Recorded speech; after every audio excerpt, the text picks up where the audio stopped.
یا حبیب اللہ الصلاۃ والسلام علیک یا سیدی یا رسول اللہ وعلی آلک واصحابک یا سیدی یا خاتم النبیین.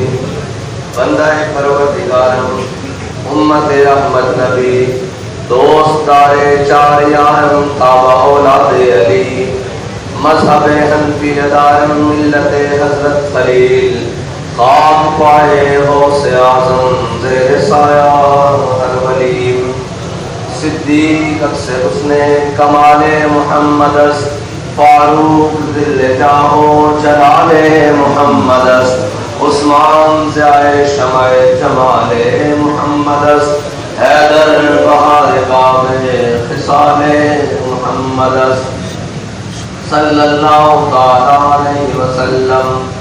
جان ساران بدر و احد پر درود، حد گزاران بیعت پہ لاکھوں سلام. ان کے آگے وہ حمزہ کی جاں بازیاں، شیر عران سطوت پہ لاکھوں سلام. شور تکبیر سے تھر تھراتی زمین، شور تکبیر سے تھر تھراتی زمین. اعلیٰ حضرت فرماتے ہیں صحابہ کرام جب حضور کا نام لے کر نکلے تو پھر زمین بھی جنبش ہوتی اور آسمان بھی کانپنے لگے کہ طلب جس کی صدیوں سے تھی زندگی کو، وہ سوز اس نے پایا انہی کے جگر میں. زمین اور آسمان جن کے آنے کے منتظر رہے وہ حضور کے غلام تھے. وہ حضور کے وہ غلام تھے کہ جب میرے آقا و مولا نے احد کے مقام پر تلوار بلند کی نا تو میرے آقا و مولا نے فرمایا کون ہے جو اس کا حق ادا کرے گا. بہت سارے صحابہ آگے آئے، کسی نے یہ نہیں پوچھا کہ یا رسول اللہ اس کا حق کیا ہے. حضرت ابو دجانہ آگے آئے، پوچھا یا رسول اللہ اس کا حق کیا ہے. فرمایا اس کا پہلا حق تو یہ ہے کہ یہ اتنی چلے کہ ٹیڑھی ہو جائے، اور دوسرا حق یہ ہے کہ یہ کسی مظلوم پر نہ چلے، کسی بچے پر نہ چلے، کسی عورت پر نہ چلے. تو جب حضرت ابو دجانہ کو تلوار ملی نا تو وہی تلوار منتظر ہے کسی یہ ایٹمی طاقت رکھنے والے مسلمان کی کہ کوئی ابو دجانہ کے غلام کو مل جائے، یہ طاقتیں مل جائیں، یہ حکومتیں مل جائیں، پھر ہم حضور کے دشمنوں کو بتائیں کہ بات ہوتی کیسے ہے.